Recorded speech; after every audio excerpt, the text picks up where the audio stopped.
This will be our last panel before we take our break. Don't make me get Kate back out here. She's loitering around somewhere, I'm sure.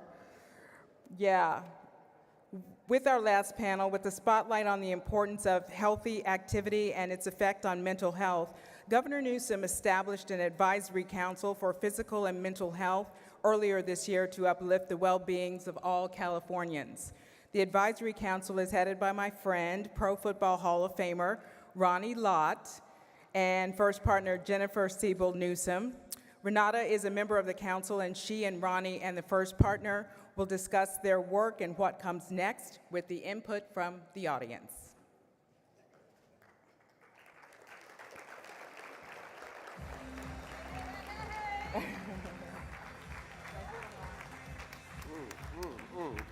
Right here. He's trying to run it down and out. All right, let's check out the sneaker game. First partner, let's see your sneakers. Hello. What? Okay. These things? I think yours are the best. These things? Wait. You guys have to make sure They don't count? So I'm telling you, it's going to be a really tight competition. If you look at the sneaker board, my goodness, we're going to have our work cut out for us. But I'm so excited, and Jennifer, thank you, and Ronnie, thank you for co-chairing this council, and I'm honored and grateful to be one of the council members so that we can continue to advance the work, not just here in Los Angeles, but across the country.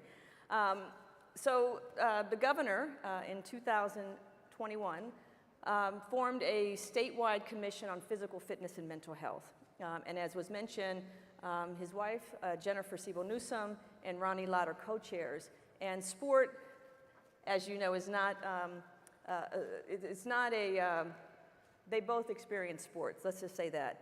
What I didn't know, and I just learned backstage, is that Jennifer was a 3-sport athlete in high school: basketball, tennis, and soccer, and also played soccer at Stanford and was on the U.S. national team under 23.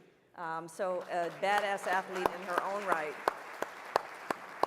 And I'm super excited to have Ronnie Lott here because there was a lot of Bruin love this morning. And I'm glad to say the Trojans are now standing up, being represented. So we hear go Trojans? All right. USC Trojans, 49ers, NFL Hall of Famer, and more importantly, has a degree from USC in public administration. So it's a pleasure to be with both of you this afternoon. So we talked a little bit about your sports career growing up and as kids. This year's summit, we're transforming audiences back to their school days. So share with us the importance of sport and play for both of you as kids. Ronnie, why don't we start with you and then round out with Jennifer? Well, living in Washington, D.C., when I was a kid, we moved from Albuquerque, New Mexico to Washington, D.C. And when I think of sport back then, I think of sports as a place where I found my soul, I found my toughness, I found my vulnerability. I found out a lot of things between 6 and 10 years old. And I think the reason why was I found myself in situations where people decided that I can bully him. And I also found myself in situations where I'm gonna lose. And I found myself where there were things that were not always good. And in life, one of the great things that you learn about those feelings is what do you do with them? And I learned early on that all of those feelings were something that you're gonna have for the rest of your life. And so I'm glad that I went through that journey. And it's so funny because today, just sitting here and being around this audience, I always find myself realizing that you're in a huddle again, once again with a lot of amazing people, and you're going to probably say something that people are going to go, why do you say that? And then you're going to also have moments where people are going to say, I understand your problems, I understand your challenges. That's right. That's right. And this is an audience of over 500 folks on the front line. I'd be remiss if I didn't welcome our Facebook Live audience. We're live streaming this session, so to make sure that we're reaching all Angelinos and the state of California, so Californians as well. So Jennifer, I didn't realize you were down with sports. I was a jock. I mean, you were a jock. So one of 5 girls. My dad was drafted to play in the NBA, basketball player, and he played football and ran track as well. So I think growing up with a father who was athletic really helped me build my confidence, the discipline, rigor. I loved being strong. I also danced and did theater and sang, and so I liked that duality. I think it's important as humans that we feel like we can walk into any room and hold our own, and sports really gave me so much confidence. I felt like if a guy could do it, I could do it too, and that was, that's carried me through life. I've never felt like, for the most part, I don't think like I couldn't jump in on a game, or that I didn't deserve to have a seat at the table of power. That my voice needed to be represented. So I think sports gave me all of that. And I've carried that into my work as first partner. I think the biggest thing that team sports provide you is you learn how to collaborate and be a team player, and we need that in life, and I think we need that more than ever right now. And so I really, it's one of the reasons my title is not First Lady, but First Partner. And again, I have no problem with being a lady or ladies, but I felt like, I'm my husband's partner behind the scenes. I want to be a partner in the office. I want to partner with California. And one day, symbolically, we'll have a female governor or an LGBTQ governor, and so partner to me was really important. That's, I mean, come on.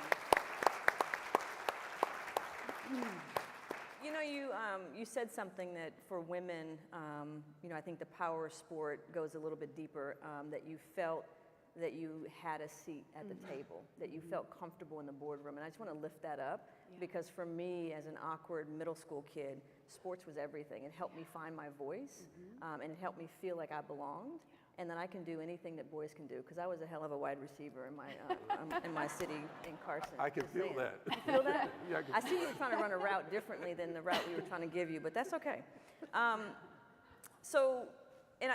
This is the Council on Physical Fitness and Mental Health, and I love that, because you also mentioned dance.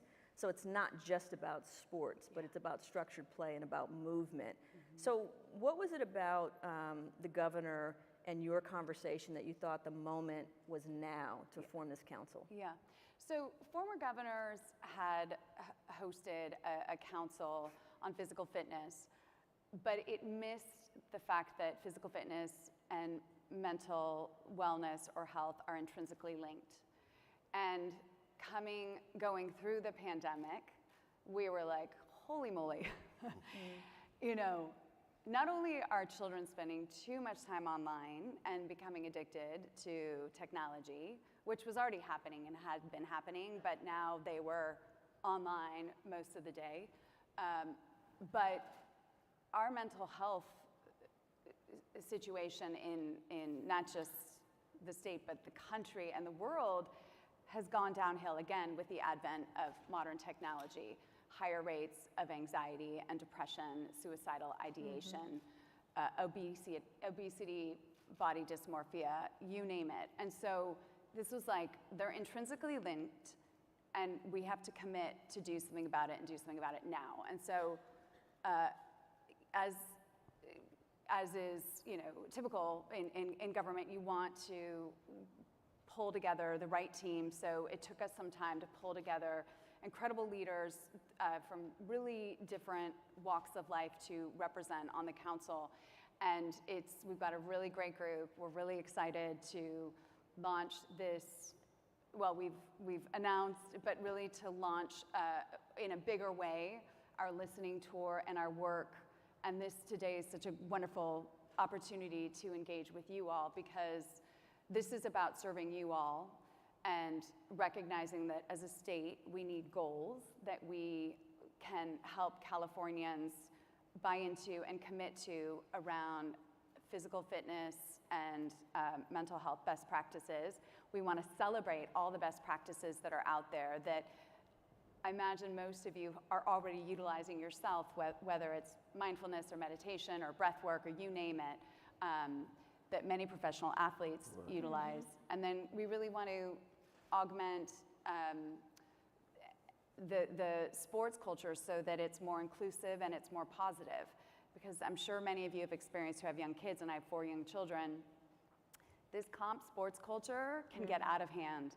And a friend was sharing with me the other day, and I'll just close on this, that her volleyball community really took a turn for the worse when the head of this club smacked a girl on his high school team.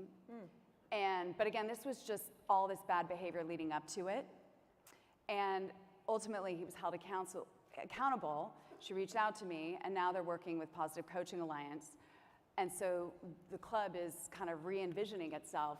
But again, the fact that it even got to that place where a coach slapped a high school female player and people didn't jump in right away and be like, you're out, right? The fact that it took this long when there was so much bad behavior prior to that, that's going on all the time. And not to blame individual coaches, but the culture that we're living in right now is pretty toxic.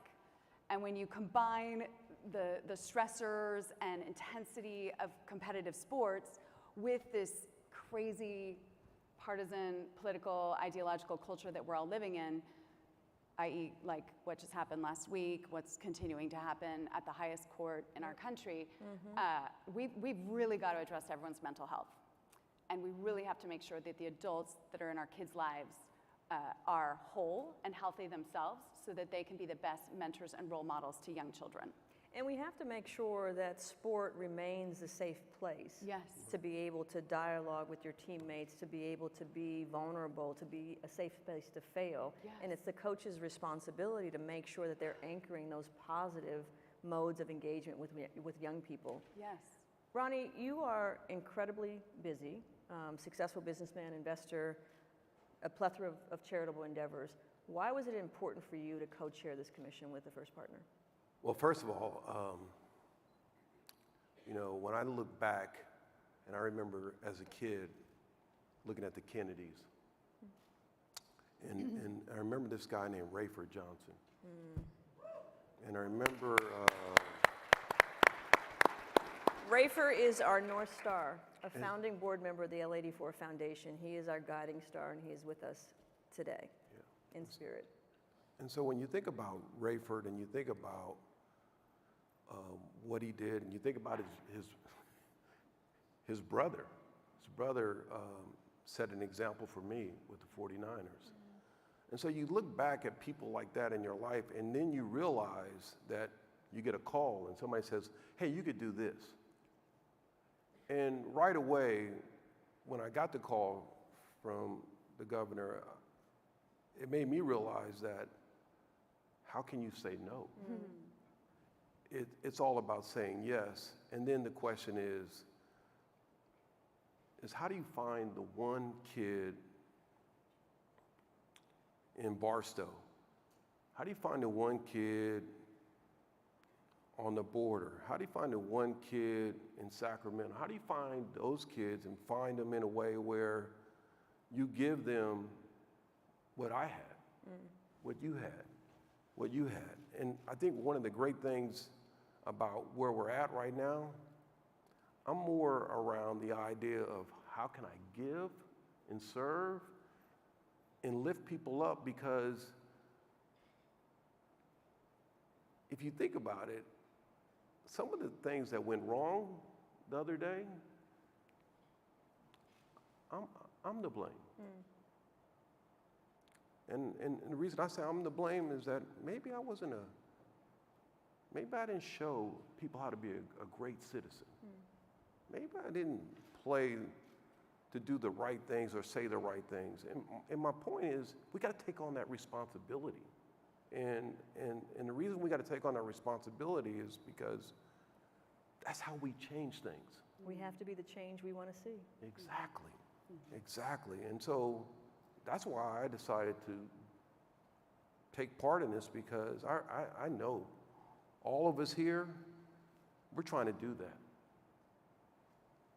We're trying to do that. And I salute all of you for trying to do that, because the try in life is, I just met with a man backstage, and he just shared a little bit of himself about how he could take his life and how he didn't take his life. And it was just due to one little thing.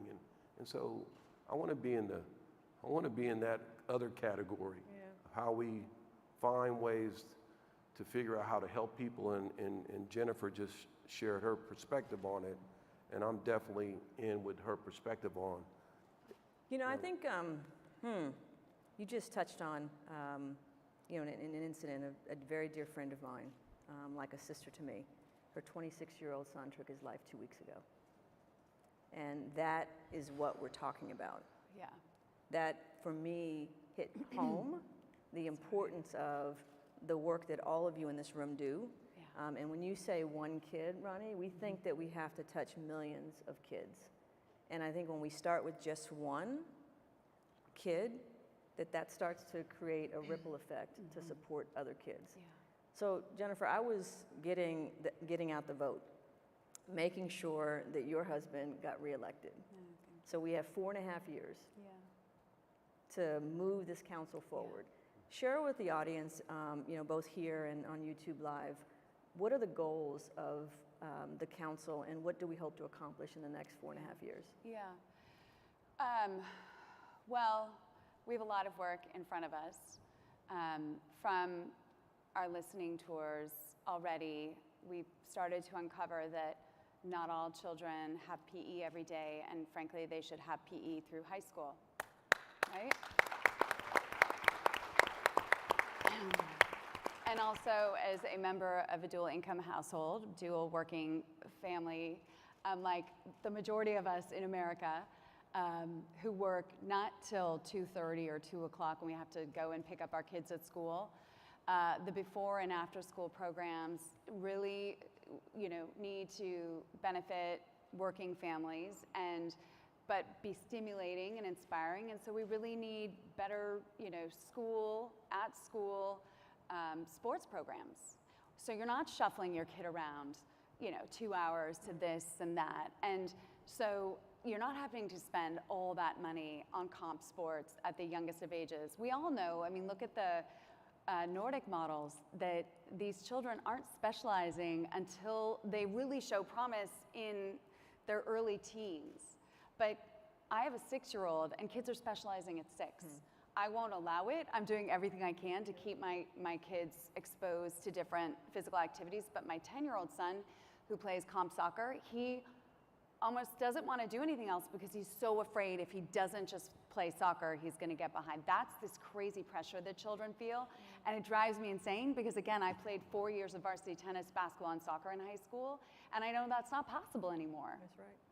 And that was so much fun. Right, It was so much fun going from one sport to the next. By my senior year, I was a little bit tired of tennis because, like, I'd gotten more intense with soccer, and I was like, oh, I like these team sports better.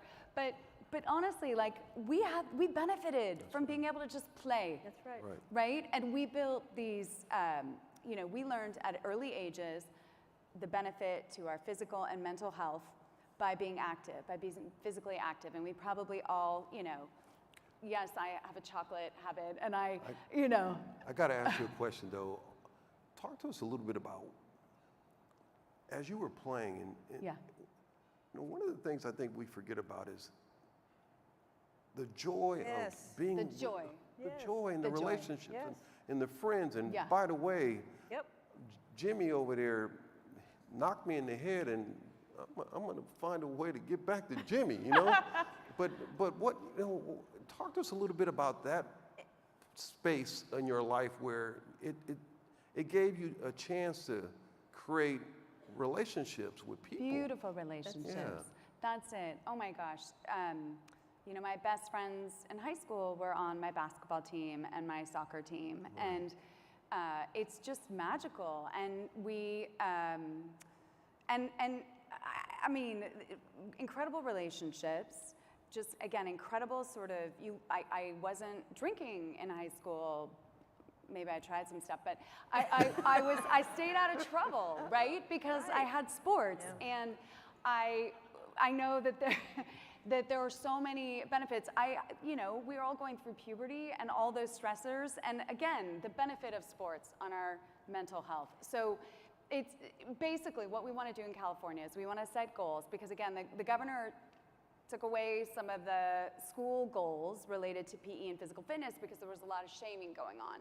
So we want to just help kids who aren't athletic, or they think they're not, but we want to help introduce them to everything: ballroom dancing, qigong, fencing. Like, just throw everything at them, because they'll find their thing that they can then use for the rest of their life. That's our goal, right? And then also respect that in certain regions and in certain communities, there's certain things you do. Okay, in this community, you do Tai Chi, or you do a martial art. In this community, rowing's really big. Whatever it is, but just throw opportunities at kids. Like, I am so fortunate my parents threw at me, right? Yep. I rode horses, I skied, I ice skated, until the ice skating rink closed down. Just throw stuff at kids so that they can find their thing, that they can then potentially do for the rest of their life, that just keeps them fit and healthy. And then you add on to that our focus at the state level of California state parks and nutrition with our farm to school program and universal meals, which hopefully if your children are at public school, they're gonna start getting really fresh, local, organic produce that's cooked in school kitchens. Again, this stuff takes time, but we've invested a lot of money into that. Yeah, a round of applause for that. So Jennifer, I know we're running out of time, like I knew we would. We should have made this an hour conversation. So a lot of the panel just before this, a lot of the conversation, a lot of the work that these organizations did, you talked about the inequities, the haves and the have-nots. In large measure, that is systems and change. policies that were designed to disenfranchise poor communities of color. Yep. So is a goal or priority of this council equity, but to dismantle and to rethink those policies and funding priorities to drive more resources to where it's needed? Yes. We have to re-envision and redesign the systems to benefit all children. And the governor's invested in this community school model, which people are probably not so sure what that means. But basically, we want schools, public schools, to be a hub, a community hub, where the family, the community can benefit in terms of health, nutrition, all these, they're public-private partnerships.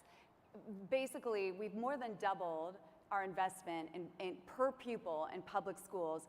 And through all of this, with this focus, with the council's clarity on the goals that we are establishing, the best practices that we want to uplift, and then ultimately looking at how we can make physical fitness and mental health more inclusive and more positive, more play-oriented, as you share. More joyful. And so that's really, we've got 4.5 years to institutionalize this in California. That's our goal.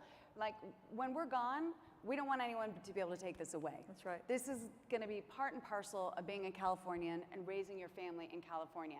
And again, it starts with systems change work, and that's, my husband's a policy wonk, and he's himself played college sports, and he's just the biggest fan of Ronnie's and knows how obsessed I am with physical fitness and mental health, and so we're gonna do it, but we need your help. That's it. Right? Yeah. That's a great, Ronnie, go ahead. Yeah, no, I was just going to say that when you think about